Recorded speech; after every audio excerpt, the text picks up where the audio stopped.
जय हिंद मित्रांनो, स्वागत आहे आपल्या दोघं यूट्यूब चॅनलवर. मित्रांनो, पवित्र पोर्टल 2025चं जे काही सेल्फ सर्टिफिकेशन संदर्भात रजिस्ट्रेशन आहे तर ते सुरू आहे आणि त्याच्यामध्ये आता रजिस्ट्रेशनला आपल्याला माहिती आहे की 29 डिसेंबर 2025ला अंतिम डेट सध्या बघा नोटिफिकेशननुसार देण्यात आली आहे. आता ह्याच्यामध्ये मुदतवाढ नेमकी ह्या ठिकाणी होणार आहे किंवा नाही ते आपल्याला 1 ते 2 दिवस अगोदर सध्या बघा माहिती पडणार आहे. तर सध्या तरी जी काही आतापर्यंत जी काही उमेदवारांनी रजिस्ट्रेशन केलेलं आहे तर त्यांच्यामध्ये काही उमेदवारांचं सेल्फ सर्टिफाईड सध्या बघा या ठिकाणी पूर्ण झालेलं आहे. त्याच्यामध्ये काही तुमच्या माहितीमध्ये अजून देखील बघा तफावत जर आढळत असेल तर तुम्ही अनसर्टिफाय करून पुन्हा जी काही माहिती आहे तर ती तुम्ही एडिट करू शकतात. आता बरेचशा कालावधी ह्या ठिकाणी होऊन गेला आहे तर त्याच्यामध्ये तुमचं रजिस्ट्रेशन जी काही आय डी आहे तर ती आय डी कुठेतरी नोट करून ठेवा व्यवस्थित, कारण ती तुम्हाला पुढे भविष्यात ह्या ठिकाणी रजिस्ट्रेशन आय डी तुम्हाला व्यवस्थित बघा त्या ठिकाणी लिहून ठेवायची आहे, जेणेकरून भविष्यात तुम्हाला प्रत्येक वेळेस रजिस्ट्रेशन आय डी आणि तुमचा जो पासवर्ड आहे तर तो खूप महत्त्वाचा असणार आहे. तर तो तुम्ही रजिस्ट्रेशन आणि पासवर्ड व्यवस्थित कुठेतरी लिहून ठेवा.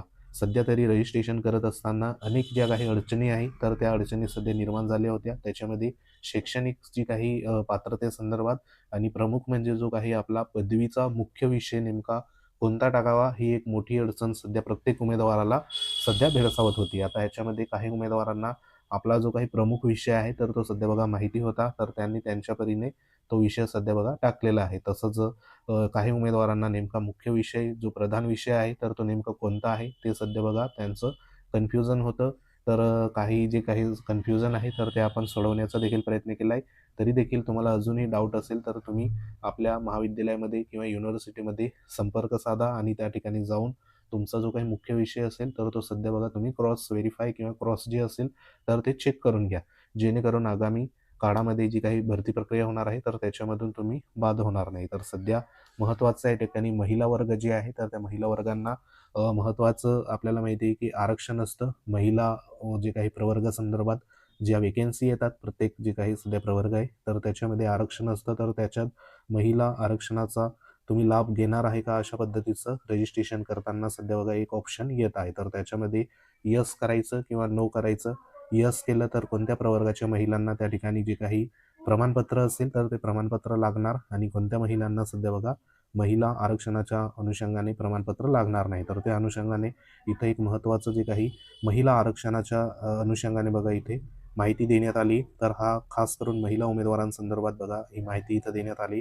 त्याच्यामध्ये महिला आरक्षणाचं इथं महत्त्वाचं जे काही प्रमाणपत्र आहे ते म्हणजे ह्या ठिकाणी NCL प्रमाणपत्र बघा इथं देण्यात आले. आता NCL प्रमाणपत्र नेमकं कोणत्या महिलांना सध्या बघा या ठिकाणी लागणार आहे आणि कोणत्या महिला प्रवर्गाला सध्या बघा लागणार नाही, तर त्या संदर्भात या ठिकाणी आपण बघणार आहोत. तर इथं सांगितल्याप्रमाणे महिलांसाठी समांतर आरक्षणाच्या अनुषंगाने शासनाकडून विशेष तरतूद करण्यात आल्या असून महिला त्यांच्याशी संबंधित सामाजिक प्रवर्गाच्या तरतुदी व्यतिरिक्त सदरच्या तरतुदी या ठिकाणी अतिरिक्त आहेत अशा पद्धतीने इथं सूचना देण्यात आली. म्हणजे महिलांसंदर्भात जे काही समांतर आरक्षणाच्या अनुषंगाने शासनाकडून विशेष तरतूद इथं करण्यात आलेली आहे. आता त्याच्यामध्ये इथं सांगितल्याप्रमाणे अनुसूचित जाती, त्यानंतर अनुसूचित जमाती व अराखीव वगळता इतर सामाजिक प्रवर्गातील उन्नत व प्रगत गटातील महिलांना महिलाकरिता समांतर आरक्षण अनुज्ञेय राहणार नाही.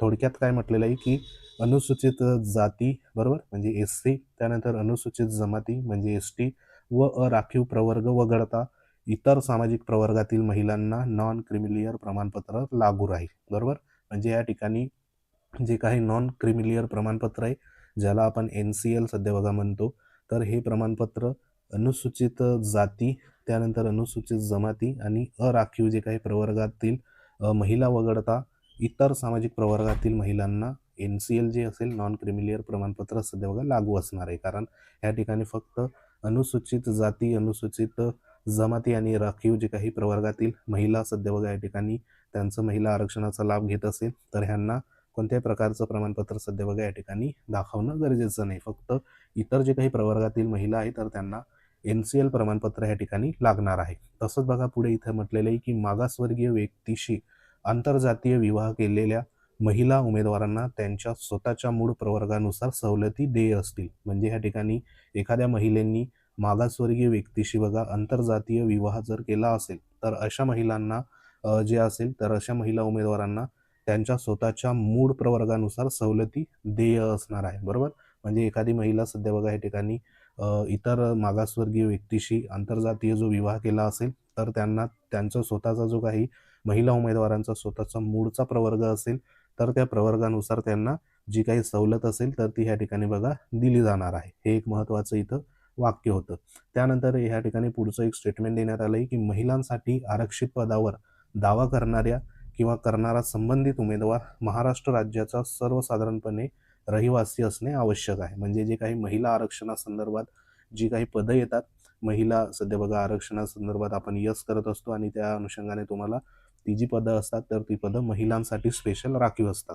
आता त्या पदासाठी तुम्हाला जर त्या ठिकाणी दावा करायचा असेल तर तुम्ही सर्वात आधी तुम्ही महाराष्ट्राचे ह्या ठिकाणी बघा रहिवासी असणे गरजेचं आहे. आता या ठिकाणी महाराष्ट्राचे सर्वसाधारण रहिवासी म्हणजे तुमच्याजवळ ह्या ठिकाणी जो काही डोमोसाईल आहे तर तो डोमोसाईल सध्या बघा असायला पाहिजे आणि डोमोसाईलची जी काही डेट आहे तर ती डेट सध्या बघा आपण रजिस्ट्रेशन करत असतो त्याच्यामध्ये डोमोसाईल संदर्भात जी काही माहिती आहे तर त्या माहितीमध्ये डोमोसाईलची जी काही माहिती आहे तर ती तुमची भरली गेली पाहिजे. म्हणजे तुम्ही महाराष्ट्रातील रहिवासी आहे असं त्याच्या ह्या ठिकाणी बघा अर्थ होतो आणि अशाच उमेदवारांना महिला उमेदवारांना सध्या बघा ज्या काही सवलती असेल तर त्या सवलती इथं बघा सर्वसाधारण त्यांना मिळणार आहे.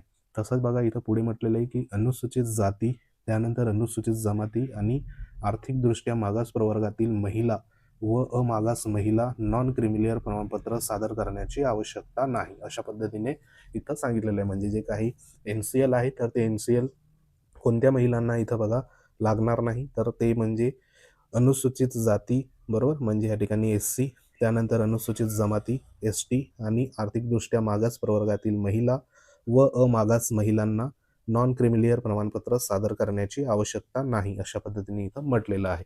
पुढे म्हटलेलं आहे की विमुक्त जाती अ बरोबर त्यानंतर भटक्या जमाती ब भटक्या जमाती क भटक्या जमाती ड विशेष मागास प्रवर्ग व इतर मागास प्रवर्ग तसेच सामाजिक व शैक्षणिकदृष्ट्या मागास प्रवर्ग या मागास प्रवर्गातील महिलांनी त्यांच्या संबंधित प्रवर्गाच्या आरक्षणाकरिता आवश्यक असलेल्या त्या त्या प्रवर्गातील महिलांसाठी आरक्षणाकरिता नॉन क्रिमिलियर प्रमाणपत्र आवश्यक या ठिकाणी असणार आहे. म्हणजे इथं जे काही महिला आरक्षण जर तुम्ही घेत असाल त्याच्यामध्ये बघा कोणते महिला आरक्षण संदर्भात प्रवर्ग तर विमुक्त जातीय भटक्या जमाती ब भटक्या जमाती क भटक्या जमाती ड विशेष मागास प्रवर्ग आणि इतर मागास प्रवर्ग तसेच सामाजिक व शैक्षणिक मागास प्रवर्ग हे जे काही प्रवर्गातील महिला जर असेल तर त्या महिलांना संबंधित प्रवर्गाच्या आरक्षणाकरिता आवश्यक असलेल्या त्या त्या प्रवर्गातील महिलांसाठी आरक्षणाकरिता नॉन क्रिमिलियर प्रमाणपत्र या ठिकाणी बघा आवश्यक असणार आहे. म्हणजे इथं जर लाभ घ्यायचा असेल संबंधित हे जे काही प्रवर्गातील महिलांना तर त्यांना NCL जे आहे तर ते NCL सध्या बघा त्या ठिकाणी आवश्यक असणार आहे आणि त्याची नोंद देखील तिथं झालेली पाहिजे. म्हणजे हे जे आरक्षण आहे तर हे आरक्षण तुमच्यासाठी महत्त्वाचं बघा आरक्षण असतं कारण जी काही वेकेन्सी येत असते तर ती वेकेन्सी म्हणजे ह्या ठिकाणी जर समजा एखाद्या प्रवर्गामध्ये SC प्रवर्ग आहे बरोबर तर SC प्रवर्गामध्ये जी काही सर्वसाधारण ज्या सध्या वेकेन्सी येत असतात तर त्या सर्वसाधारण वेकेन्सीमध्ये महिला आणि पुरुष ह्या दोघांना सध्या बघा त्या ठिकाणी त्यांचा स्कोरनुसार विषयानुसार संधी मिळत असते.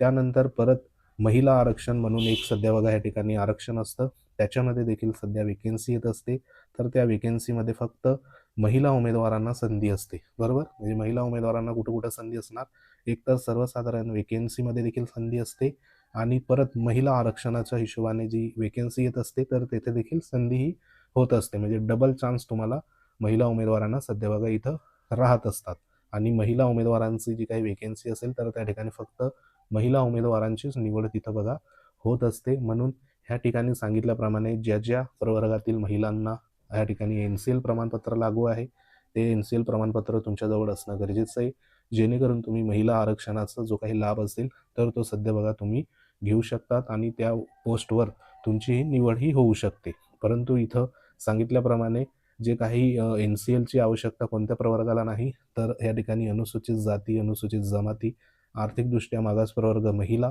अमागास महिला नॉन क्रिमिनल प्रमाणपत्राची सध्या बघा आवश्यकता नाही असणार आहे.